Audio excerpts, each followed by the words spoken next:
viên đồng bọn cái trong càng nghe robot robot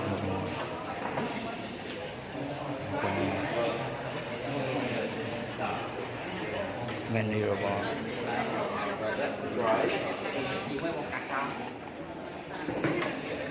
many robot We'll get back to sort everything out in a minute. Yeah.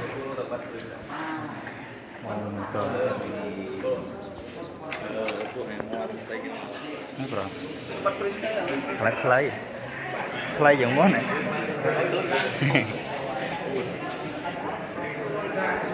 Ok, many robot.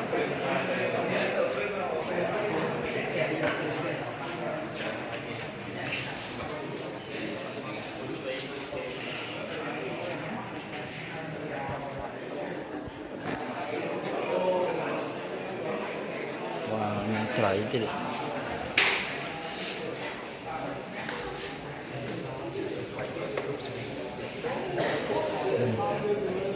Chốt ní chầm này tới chầm này chứ đó nè. Ghẻ nè, ô Rasle là vào Rasle. Ô chưa mệt chưa. Chỗ ban tích kia mà. Vậy cái chặt nào.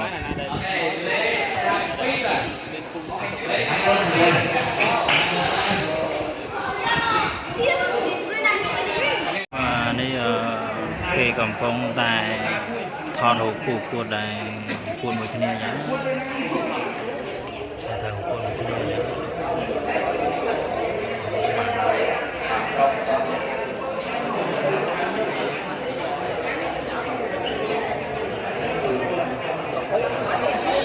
Về hà sầm ròn dừng rồi.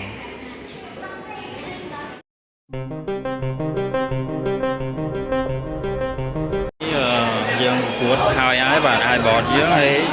tôi ban chỉ nếu dân tôi cuốn ngày say và to tiết và hay còn lên nhỏ cái này mà còn này có cuốn robot rồi ní cả cuốn chập đam thì rồi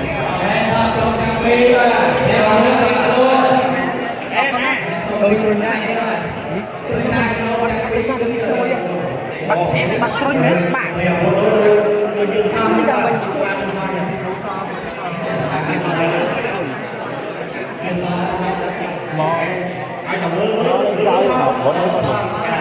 hốt lên đó một thôi là tay là khu con là lên quen sử dụng bố mẹ đây phải nói ready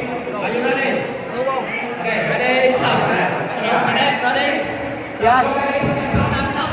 đi mày năm bốn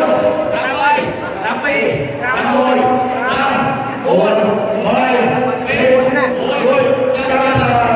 quay bông quay rồi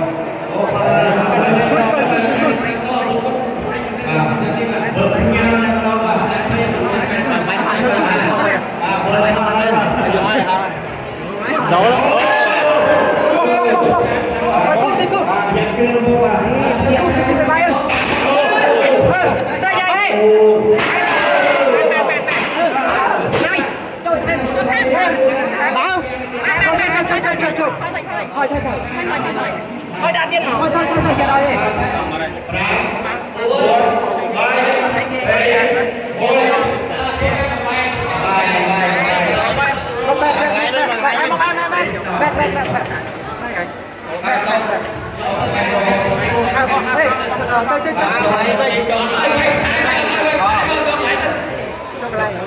cho đi ra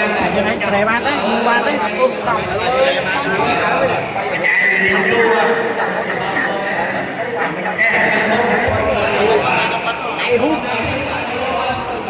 mình là cái kho video anh kho này đừng mang lại cho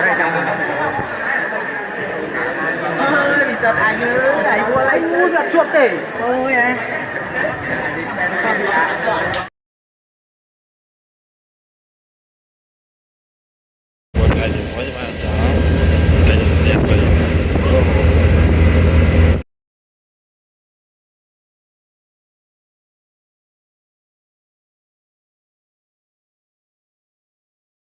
There we go to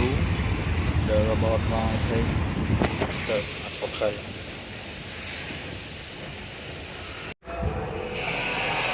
có đấy có cho họ làm ê không lớn nữa có chẳng việc lo không bọc che mà vâng là có tiền mày hả rót lươn này ê cái này phải chia cái đó cái gì ơi thấy bọc chèn mang thằng nó làm việc bố phây gì nó lại bông chè chứ ôi anh ba mình lên bố lươn bây giờ bố sriu rồi cam của robot ประตูพระใบพระปีพระมวยพระมวยไปปีมวยจับตาเจ้าอะไรล่ะเจ้าอะไรผมต้องเรียกร้องก็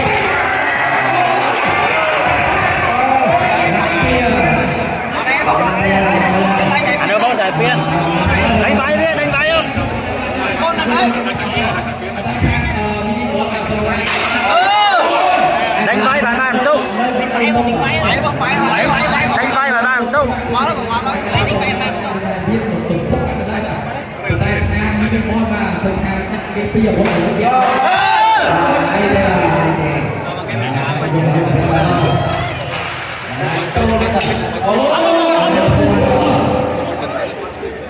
cho là tôi cái đó người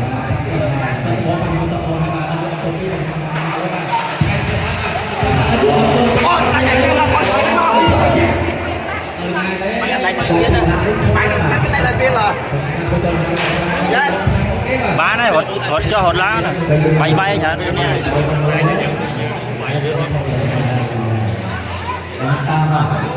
đây đưa nghe hai bài cái thơ lên cái này hột cho hột lá của bạn tôi đang tốt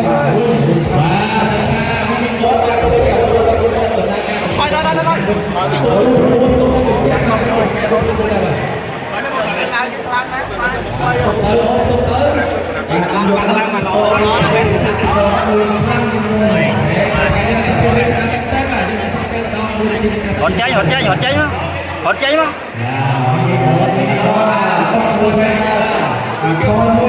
hột cháy bằng hột thôi thoải đang cái thơ lên cái này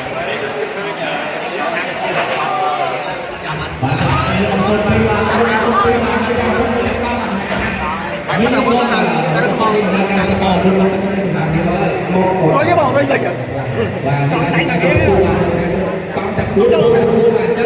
mình phải nên nói cho chơi bớt nó phải bình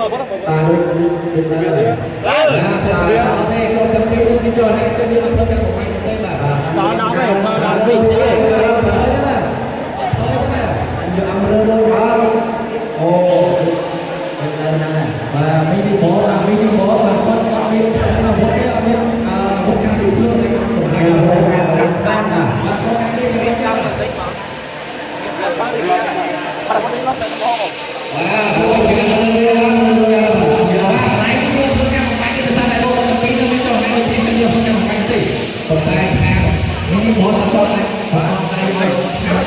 con đau máu để phải bay tiền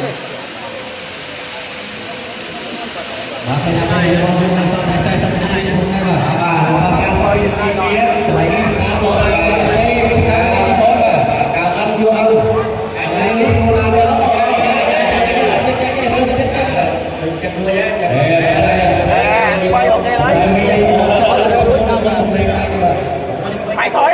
anh không có vitamin rồi mày thôi rồi không biết nó vitamin mà bữa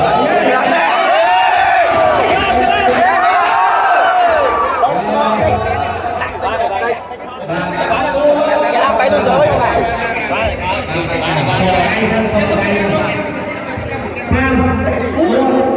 hột cho hột lá mà Hãy subscribe cho kênh Ghiền Mì Gõ để không bỏ lỡ những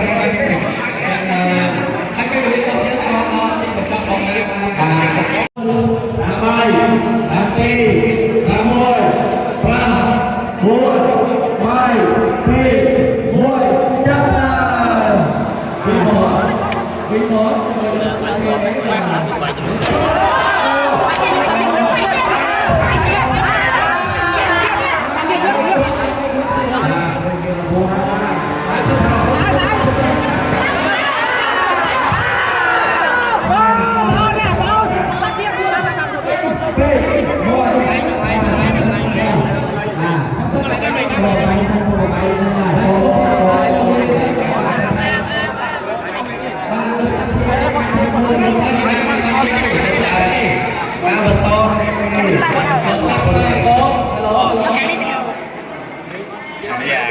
càng robot từng ngon à cùng tại nhọt đây chứ mà bây giờ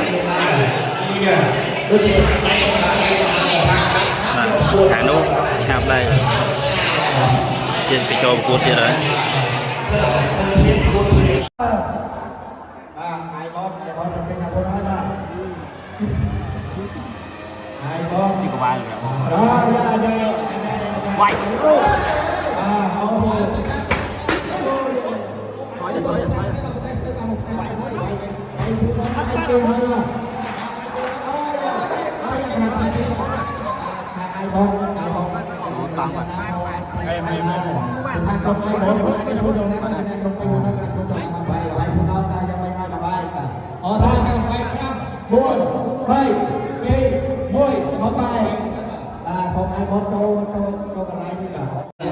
là lại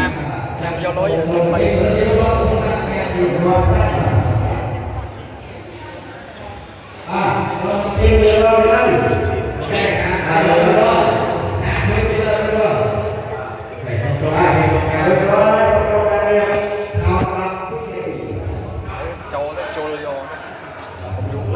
Hey, bán 30 tí này kiếm rồi đó. Bán 30 vì được tí ấy.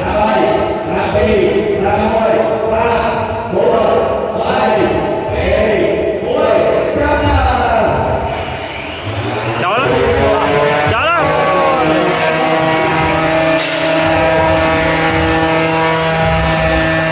mày ơi đi đạp nhất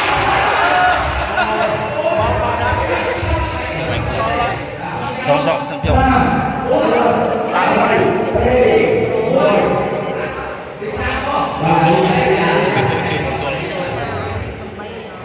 quay với